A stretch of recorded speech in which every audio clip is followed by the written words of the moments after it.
नमस्कार बच्चों, एक बार फिर से आप सभी का हमारे चैनल पे स्वागत है। आज की वीडियो आप सभी के लिए काफ़ी इंपॉर्टेंट होने वाली है यदि आप सीजी बोर्ड क्लास 8 का बोर्ड एग्जाम देने वाले हैं। जैसा कि बच्चों आप सभी को मालूम है कि आपका जो लास्ट एग्ज़ाम होने वाला है वो एग्ज़ाम संस्कृत का होगा। तो इस वीडियो में हम संस्कृत के कुछ इंपॉर्टेंट और सिलेक्टेड क्वेश्चंस को जानेंगे जो आपके एग्ज़ाम में बिल्कुल आएंगे।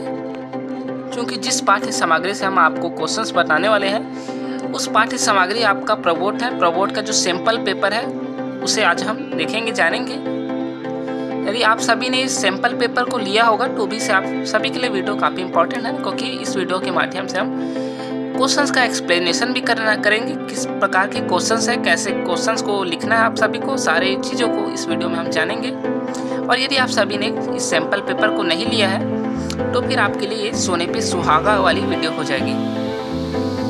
चलिए बिना देर किए हुए देखते हैं इस वीडियो के कुछ इंपॉर्टेंट क्वेश्चंस को।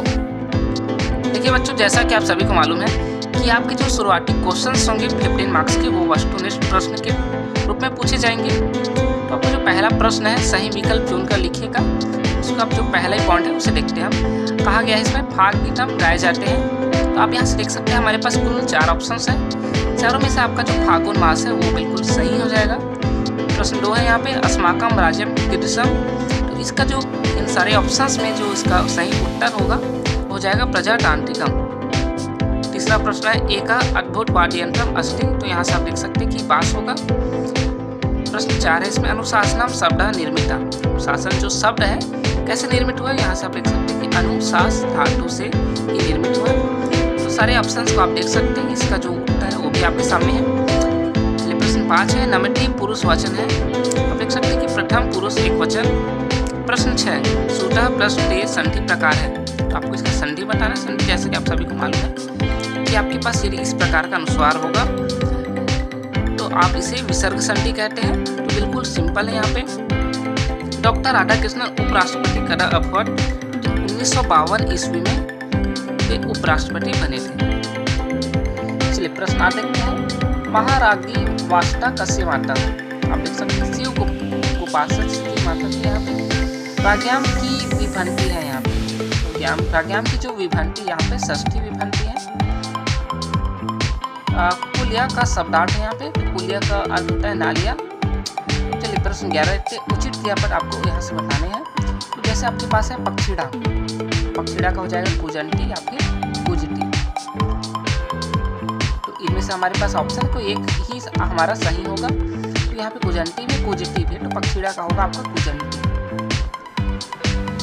ग्रामीणा है यहाँ पर आपका। ग्रामीणा में आपके पास है हलानी कर्षता या फिर करसंती। तो यहाँ पे भी आपको करसंती के साथ ही जाना है। आपका जो प्रश्न 13 है ग्राम्य जीवनाम सुख करम। तो यहाँ से आप देख सकते हैं कि आपके पास अपवर्ड भी है, भविष्यति भी है। ऐसे आपका भविष्यवती हो जाएगा। प्रश्न 14 है सा पुस्तकम। तो यहाँ से आपके पास पठती भी है, पठंती भी है। तो यहाँ पे आप देख सकते हैं कि यहाँ पे पुस्तकम कहा गया है, पुस्तका नहीं कहा गया है। तो आपका जो सही उत्तर हो जाएगा वो हो जाएगा पठती। बालका गृहम। तो यहाँ से आप देख सकते हैं गच्छति भी आपका, गच्छन्ति भी है। तो यहाँ से आप चल देंगे गच्छन्ति के साथ, क्योंकि यहाँ पे इस प्रकार का अनुस्वार लगा हुआ है। अब अति लघु उत्तरीय प्रश्न आपसे पूछे जाएंगे। यहाँ से प्रश्न 2 है निर्देश अनुसार प्रश्न हल आपको करना है। पहला है वाग्य देव्या पूजनम कदा भवति। तो वाग्य देव्या पूजनम माघ पंचमी में भवति। प्रश्न 2 देख सकते हैं विक्षे किम लंबति। प्रश्न 3 है संधि के आपको प्रकार लिखने हैं। प्रश्न 4 है गुरुत्व शब्द और तद्धित प्रत्यय आपको बताने हैं। प्रश्न 5 में कहा गया है पठित्वा धातु और किट प्रत्यय आपको बताने हैं। प्रश्न 6 आप देख सकते हैं 30 और 45 का आपको संख्यावाची लिखना है। श्लोक को आपको पूर्ण करना है। प्रश्न 3 में आप देख सकते हैं इस प्रकार का आपका श्लोक है। प्रश्न 2 से देख सकते हैं अनुशासन किम संवर्धन। इसका उत्तर यहाँ से देख सकते हैं। चलिए आगे के प्रश्न की ओर बढ़ते हैं बच्चों। यहाँ से तीसरा कहा गया आपको वर्ड धातु प्रथम पुरुष तीनों वचन में आपको लिखना है। तो आप लिख सकते हैं, देख सकते हैं यहाँ से। प्रश्न 4 में कहा गया संधि कीजिए वह प्रकार आपको लिखने हैं। तो आपको ये संधि आपका और इसका प्रकार दीर्घ स्वर संधि हो जाएगा। 5वां है पैसम की प्रथमा तीनों वचन लिखना है आपको। चलिए अब आगे बढ़ते इस वीडियो में। आप देख सकते हैं यहाँ से प्रश्न 4 में है अपनी पाठ्य पुस्तक से आपको कोई एक श्लोक लिखना है। आप कोई सब एक श्लोक आपको पढ़ लेना है। यहाँ पे ये वाला श्लोक लिखा है तो आप इससे भी पढ़ सकते हैं या फिर अपने पाठ्य पुस्तक से आप कोई अन्य श्लोक भी आप तैयार कर सकते हैं। यहाँ से बा में कहा कि बा वाले कॉलम में संस्कृत में आपको उत्तर लिखना है। यहाँ से तो केन वज्र निम्नता, पहला है। दूसरा आपका देख सकते हैं यहाँ से जम्बू वृक्षकोट आसिड।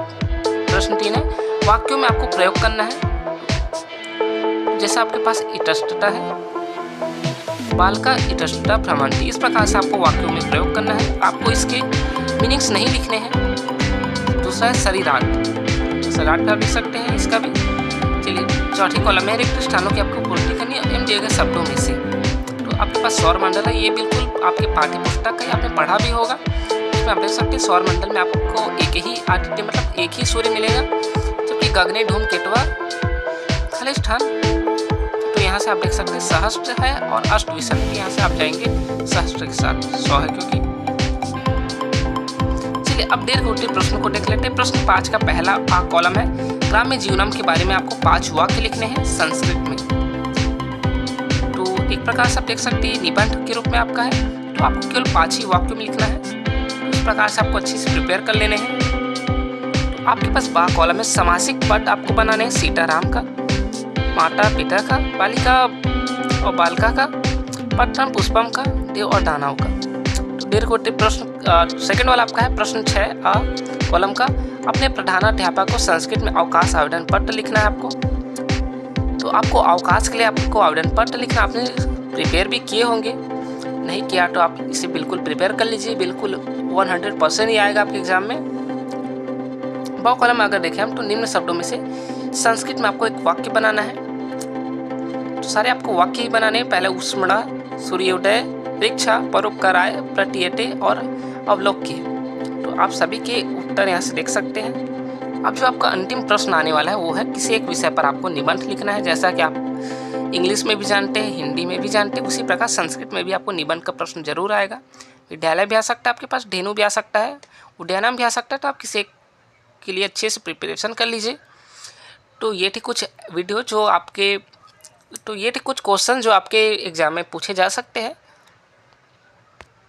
यदि आप सैम्पल पेपर सेकंड वाला भी देखना चाहते हैं तो कमेंट कीजिए, हम उस पर भी एक वीडियो बनाएंगे, उसके भी क्वेश्चंस आपको प्रोवाइड करेंगे।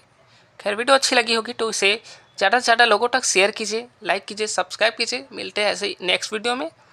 धन्यवाद।